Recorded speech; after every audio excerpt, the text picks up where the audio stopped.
Time for another old classic kaiju movie. This time we look at the first Toho kaiju film to be shot in color, and it's on another member of their Big Five. It's time we take a look at the flying monster, Rodan.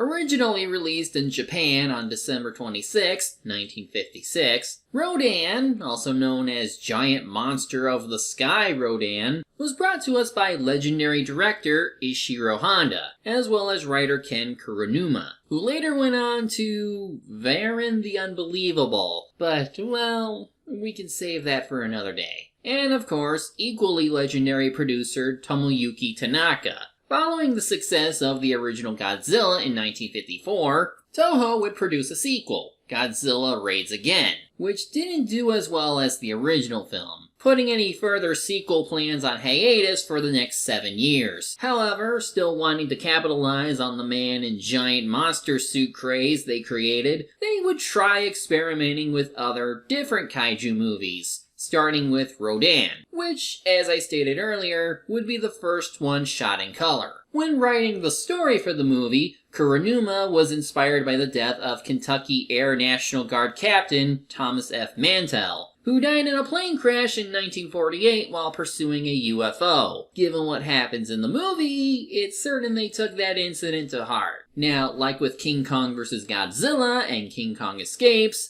I'll be looking at the original Japanese version with subtitles. This might be the best way to view it because the US version released in 1957 by the King brothers seems to change quite a lot. If Wikipedia and Wikizilla are to go by, what sort of chaos and destruction will we have this time? Well, let's find out. As the movie begins, we get to hear Rodan's iconic roar. Honestly, while not quite on par with Godzilla's roar, it at least fits with what sort of creature we're going to get, and given his size, it needed to be threatening nonetheless. We truly begin at the mining village of Kyushu, near Mount Aso. Not long after some establishing shots, we see some miners fighting, and I hope that's soot and not what I think it is. The two men, Goro and Yoshi, have been fighting for some time now. Whatever the reason, they get stopped because it's time for work. Elsewhere, some businessmen affiliated with the mine are wondering what's wrong with the Earth.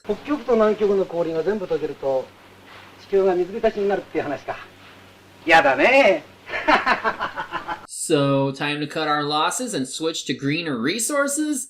Ha! No! Gotta break the Earth more and really make it uninhabitable. For profit! Word gets out that one of the mine shafts is flooded with water, so engineer Shigeru Kawamura, played by Kenji Sahara, who would later play Kazuo Fujita in King Kong vs. Godzilla, goes down to look for any survivors. The only ones missing are, of course, Goro and Yoshi. So Kawamura takes some men with him to look, but only manage to find Yoshi's body. While they medically examine him, they can't seem to find what exactly killed him. You know, besides the obvious head wound. His family, of course, is frantic about this. And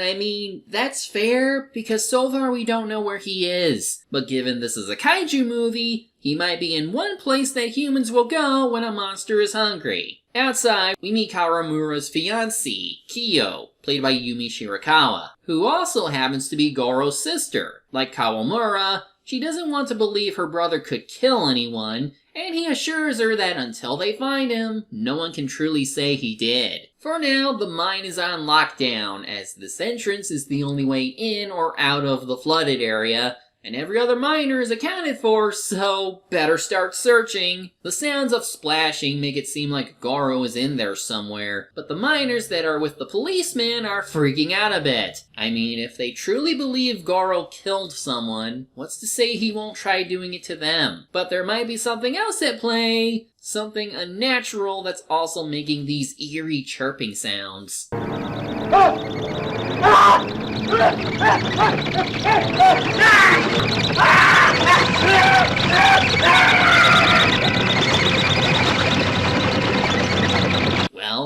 they just found what might have killed Yoshi and possibly Goro. Whatever they might be, they're either small or really hidden under the water. And unfortunately, the last guy is unable to get the word out. And he dies! I will say, without really seeing what they are, I like how they incorporate the darkness and the shadows to give us a clue that these are no ordinary creatures. It almost feels like a slasher movie in a sense. Somehow they get the bodies in relatively good condition. I guess whatever killed them didn't bother much with them. Though at the very least they're close to rule out murder since these aren't ordinary wounds. 八郎純さんの首は皮一枚残してほとんどちぎれかかって本当のような鋭利な刃物でもなければ考えられません。凶器は何です？全然見当がつかんので。Okay, but that doesn't exactly prove that Goro did it. He was just a regular miner, not a supervillain with access to advanced weaponry. Doesn't stop Yoshi's wife from wanting revenge, though. キヨちゃん、僕はゴロさんじゃないという確信ができた。殺されたステアンも千吉もゴロさんとは仲良しだった。I mean, we barely know why he fought with Yoshi to begin with, unless he just happened to have some dark secret he didn't want out. By the way, ready for the first monster reveal of this movie? A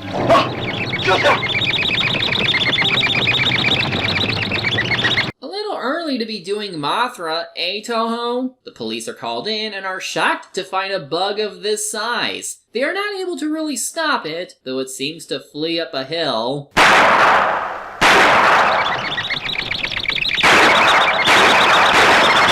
Guys, there's a ton of you and only one of it. You can get closer and fire if it helps. Well, if you're not going to come to it, it is going to come to you.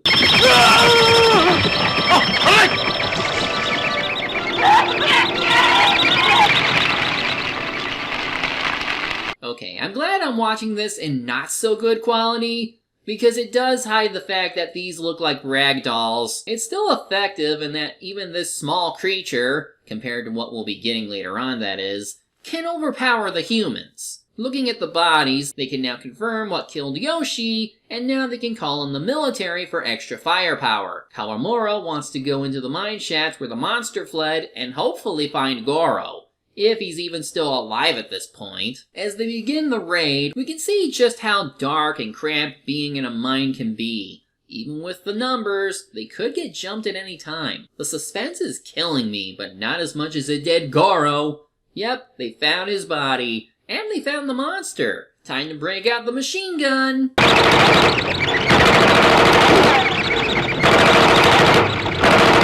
You couldn't try shooting when it's closer? Come on, guys, do better! Well, if they can't hit it with guns, then how about ramming it with carts full of coal? Durable little bastard, isn't it? Well, after firing some more, a small cave-in occurs, and that seems to do the trick, though Kawamura gets trapped down with it. With it dead, they can start thinking of what to do now, and with the aid of Dr. Kiyashiro Kashiwagi, played by Akihiko Harata, dubs the creature a Mega-Nu-Lan, which they believe has been in these mines for 3 to 4 years. They are apparently a species of giant, mutated prehistoric dragonfly larvae, and this wouldn't be their only appearance in a kaiju movie, as they would appear again in Godzilla vs. Megaguirus in 2000. In any case, an earthquake occurs, and wow, that's a lot of land falling down. As they investigate, they spot Kawamura, having survived after all. I'm bleeding internally, you asshole! Once he's patched up, they try to interview him, but he's unable to speak. He appears to have amnesia, which is never good, especially when he doesn't even recognize Kyo. At least he's alive, and all they can do is check on him, test him, and even see if he remembers the Mega-Nu-Lan from before. It definitely has a reaction, but nothing conclusive. Meanwhile, a JSDF fighter jet seems to spot some UFO breaking the sound barrier. He's told to check it out, and well...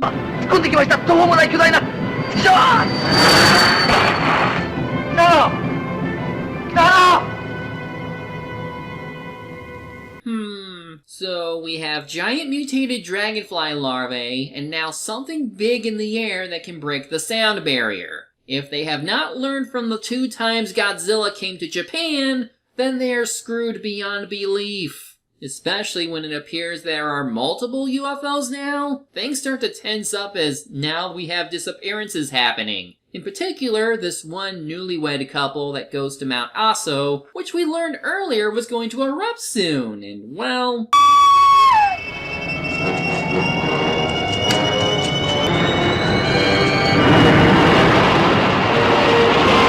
With the camera they found from the newlyweds, one photo shows a part of the creature, what they think is its wingtip. Comparing it to a picture of a pteranodon, they seem to think that that's what this giant creature is. So we're slowly building up to the full reveal of the movie's main attraction, and how it relates to the smaller creatures from before. It ultimately comes to a head when, during the following scene of Kyo and Kawamura together, Kyo shows him this bird cage that has little eggs inside it now. But as one of the eggs begins to hatch, this triggers a memory from when he was trapped underground. He discovered a large underground area that the Mega-Nu-Lan were coming from. But that's not all.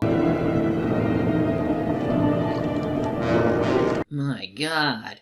The Earth had another baby! Oh shoot, underground wind, now you know it's intense, because that egg be hatching!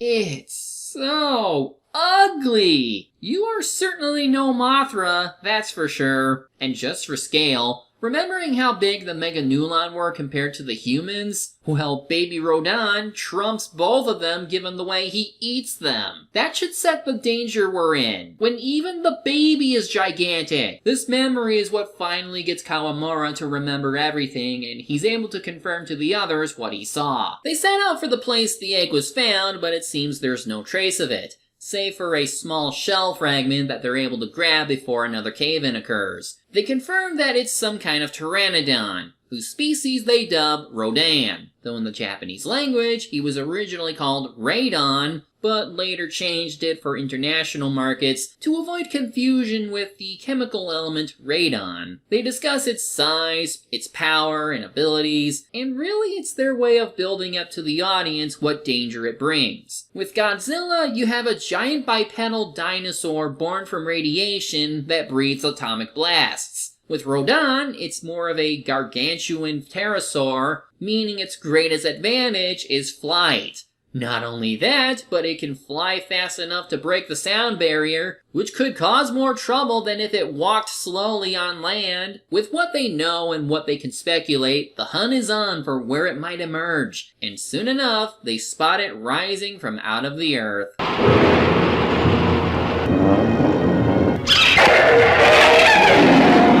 Now it looks more like it does on the poster art, but that wasn't always the case.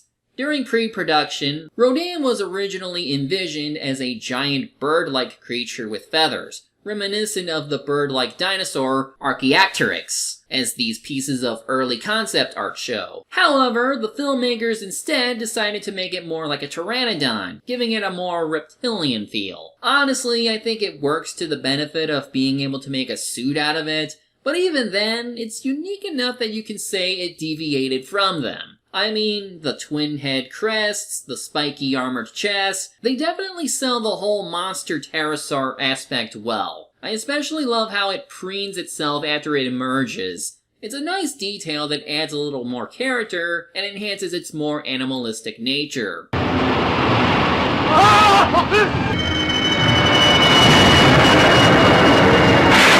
Ooh, that's brutal. The suit actor for Rodan was the late Haru Nakajima, who's best known for playing Godzilla from 1954 to 1972, as well as many other famous Toho kaiju, including King Kong from King Kong Escapes, and Mothra's larvae form from Mothra, while some close-up shots of Rodan's upper body and head were portrayed by puppets. So now the JSDF get more involved and they send their jets after it. They even have their own theme music, courtesy of the great Akira Ifukube.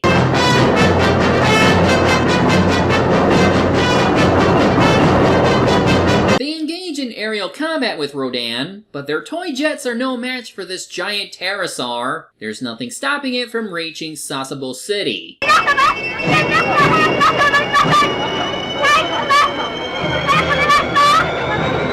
They just happen to have all those buses there? I guess maybe the military planned ahead or something. Still, as the chase continues and they get a hit on it, Rodan does something unexpected.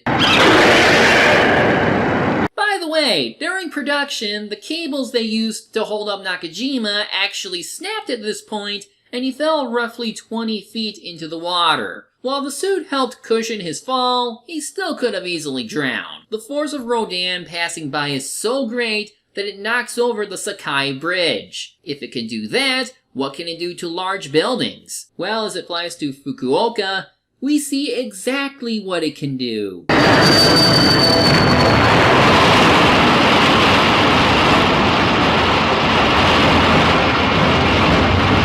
Oh, stop. I can only take in so much. This is just beautiful. Watching Rodan use its flapping wings to generate hurricane winds to rip off the roofs of buildings and knock over stuff, it's just good giant monster stuff. Kudos to Eiji Tsubaraya for the amazing visual effects work in these kaiju films. With it on the ground, the military closes in. Also questionable billboard is questionable. But even after exhausting all that firepower, it doesn't do jack shit, as Rodan just gets up and blows everyone and everything away with its flapping wings. And even its own breath weapon. Jeez, what the hell could be worse than a giant radioactive pterosaur wreaking havoc in a major populated city? How about 2 of them?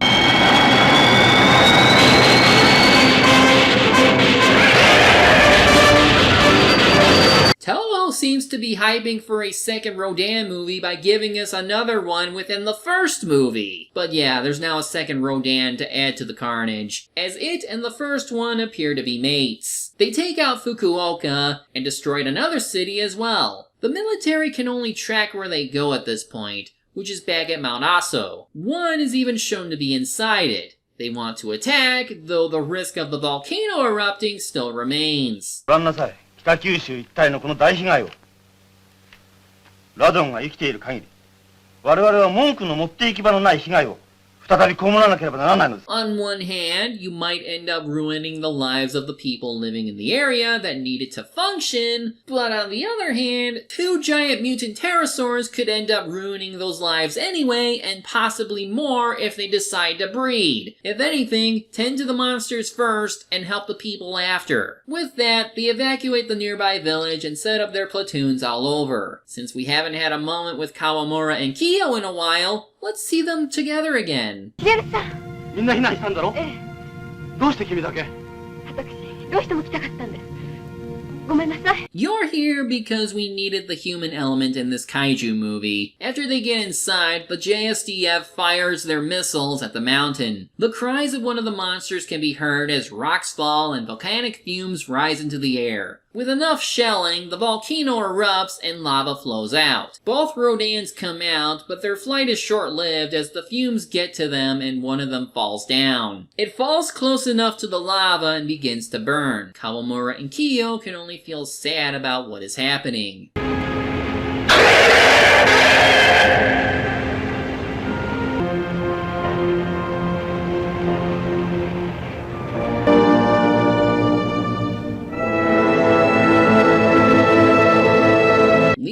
Shiro Honda to make you actually sympathize with the monsters. While the other Rodan did have the opportunity to escape, it instead chose to stay and die with its mate in the fires of the volcano, rather than live the rest of its life alone. And Ifukube's score only adds to the heartbreak of these 2 magnificent creatures, or if anything, these were still animals that only wanted to live. To quote Honda when speaking of the movie, monsters are tragic beings. They are born too tall, too strong, and too heavy. They are not evil by choice. That is their tragedy. They do not attack people because they want to, but because of their size and strength, mankind has no other choice but to defend himself.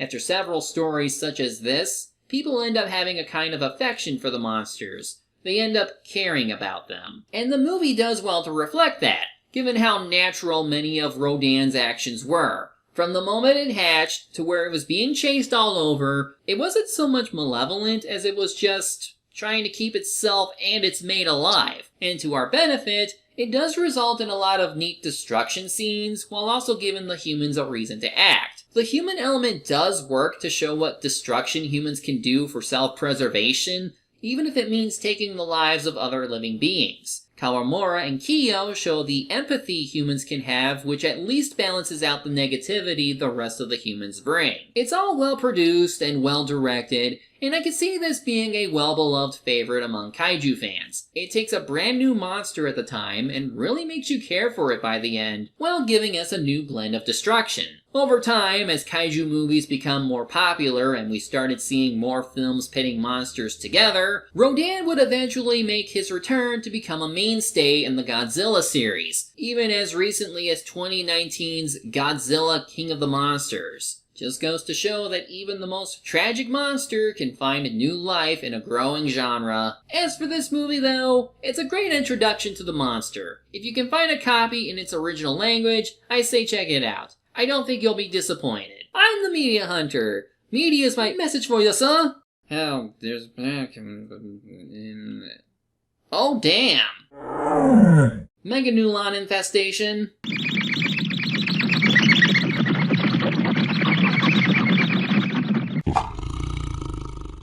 Oh, I think I got just the thing for it.